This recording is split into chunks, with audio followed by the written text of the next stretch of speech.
Hello and welcome to Denver's weekly real estate podcast. It's very easy to find us.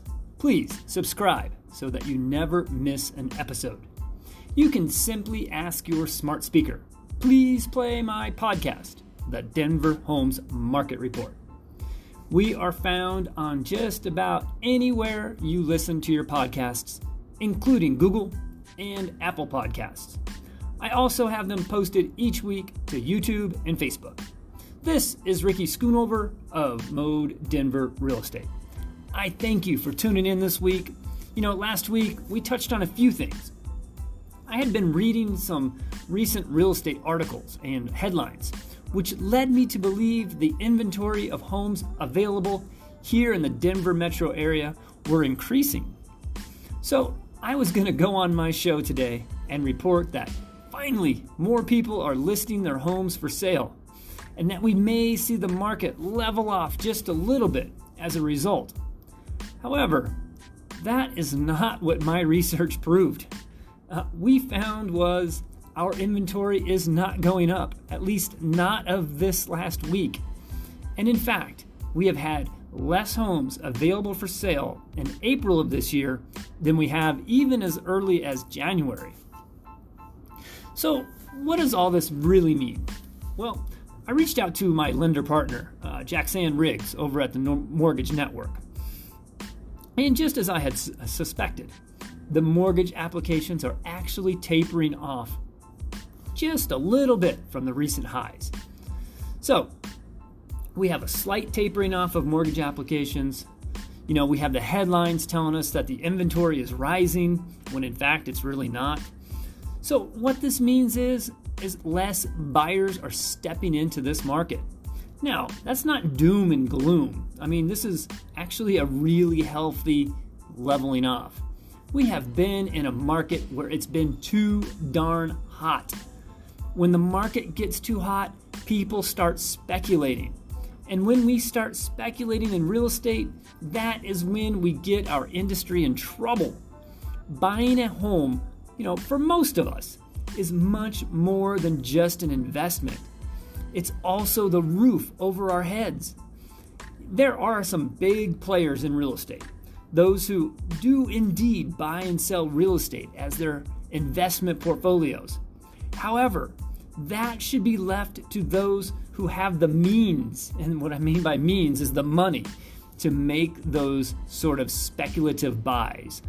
And the players in that type of a real estate market are best left to professionals. For the rest of us, we need trust in the market. And in order to gain yours, the public's trust, we need some measure of stability. Real estate, sure, it's an investment. The market does cycle. However, when we start having huge swings, either up or down, it can quickly cause panic. This quickly becomes far more severe and more rapid when we are talking about your home and the roof over yours and your family's heads. This is a much more emotional than, say, buying and selling stocks. If you want to speculate and you want to take risks, either go buy stocks or get in on this crazy, cryptocurrency craze, or shoot, go to Vegas. Whatever you do, do not gamble with your home. The market just does not need that kind of speculative buying and selling. It's not healthy. So in closing out from last week's episode, no, the inventory is not up. In fact, it's a bit lower even this past month of April when I compared it to this last month of January 2021. The mortgage applications have backed off just a little bit. And what this means is buyers have stepped back just a bit from this crazy bidding war market.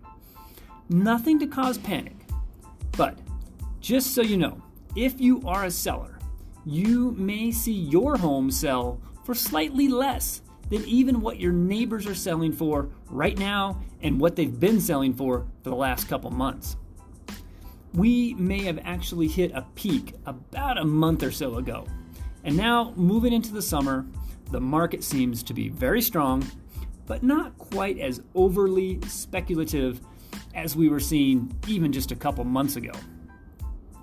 If you own a home and you have been holding off selling, perhaps the market was just too hot a few months back, and you felt, even though finding a buyer for your current home would be easy, once you had a buyer under contract, it may have seemed impossible to find your replacement home in order for you to complete that transition.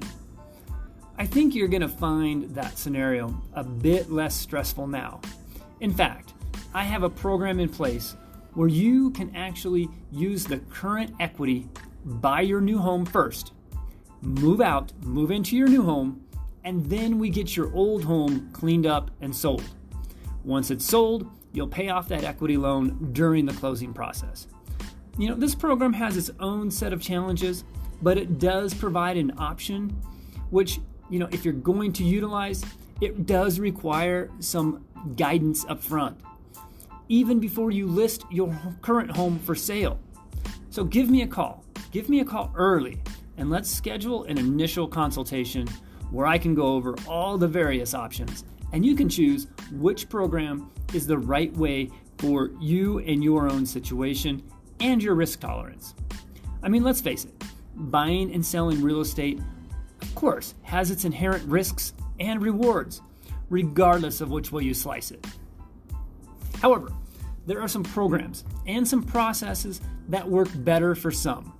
Everyone is different. So meeting with me for an initial walkthrough of your home, it's crucial.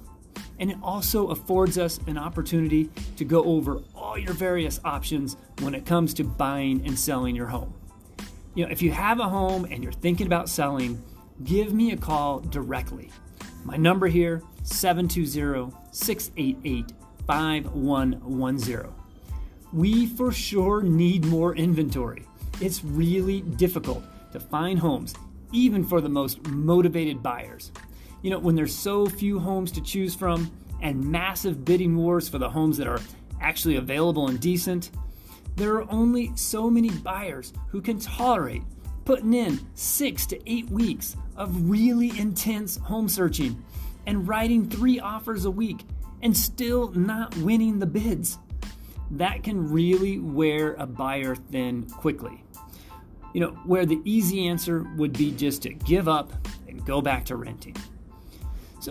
So we spoke about sellers and the need for inventory. There's another side of this coin today that I want to talk about, and that is motivated buyers. This market is tough, but even if you're making an honest effort, even a few months back, now with everything slowing down just a little bit, now may be your opportunity. Things have slowed down just a bit. The stock market has been making a correction for this past week, and that cryptocurrency craze, at least for now, seems to be a bit on pause. I actually had a buyer last week who had pretty much their entire down payment tied up in crypto. And after the market crashed, so did their dreams of owning a home. I'm pretty sure that's like rule number 1 of investing, and that is to not get so tied up in one type of investment. Real estate is an awesome investment for longer term. The industry has proven that over and over throughout the past 100+ years.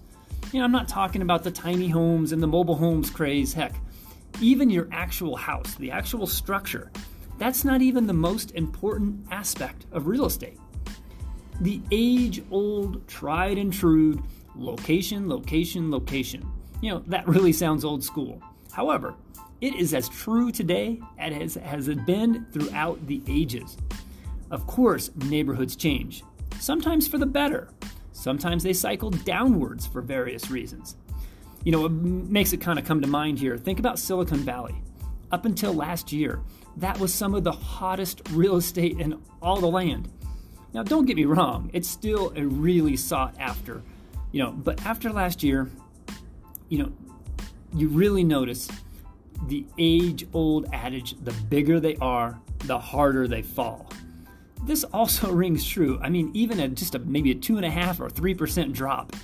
But when you're talking about a $6 million estate, That's a pretty penny.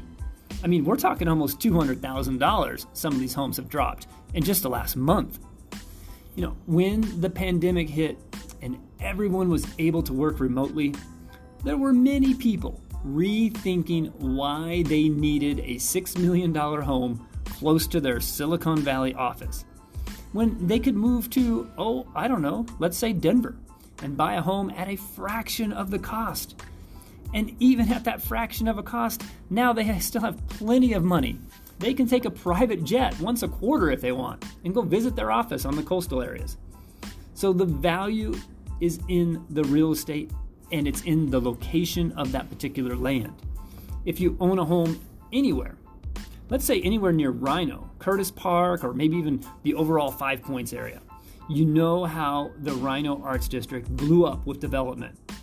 You can now walk outside your door and find any number of retail and entertainment options.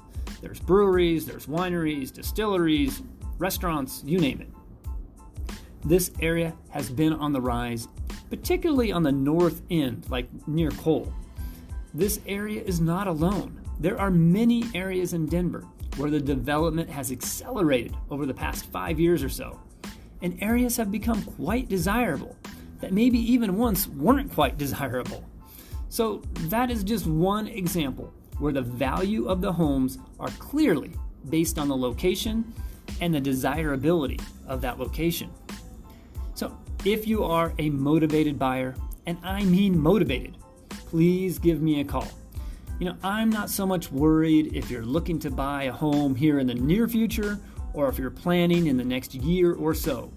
The main thing is that you are looking to create a plan. The sooner you get me involved, the more I can help you.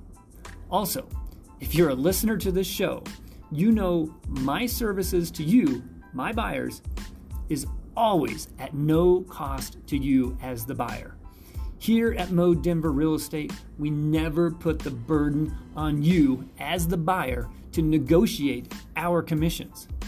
If you have ever looked at a buyer agreement, which it's actually not called a buyer agreement, that's kind of the common phrase. It's actually called an exclusive right to buy listing contract. Anyway, go to your buyer agreement, scroll down to section 7.3, right where it says, and I quote, "Who will pay brokerage firm's success fee?" If you see anything checked other than 7.3.3, then the buyer's broker is ultimately putting the burden on the buyer to pay the commission. We do not do that here at Mode. We put the burden on ourselves to negotiate our commissions from either the seller or the seller's broker, not you as the buyer. So it doesn't matter if we work together for 2 months or 2 years. The cost to you for our services as the buyer are the same, which is zero. So call me today. Let's create your plan and then put it into action. Again, regardless if your plan is to buy a home in the next 2 months or the next 2 years or more, that doesn't matter. Just give me a call. Let's get your plan set up. 720-688-5110. All right, so today we spoke about low inventory. We talked about stabilizing mortgage applications. That's kind of slowed down a little bit. We spoke to our sellers about getting their homes onto the market. We do need more inventory. We spoke to our buyers on how putting off calling your realtor doesn't save you any money, and in fact will probably end up costing you money. The earlier I'm involved, the more I can help you get ready. And that really goes for buyers and sellers. Okay, well today we're going to close out today's show. Again, I really appreciate you tuning in. This is once again Ricky Schoonover with Mode Denver Real Estate. You have been listening to the Denver Homes Market Report. That's Denver's weekly real estate podcast. I also encourage you, please visit my website, www.denverhomesmarket.com. I hope you'll tune in next week and every week on Thursdays before 5 p.m. Well, that's my goal, is to have our podcast out there ready for you on Thursdays before 5 p.m. Have a great week, and I hope you tune in next week.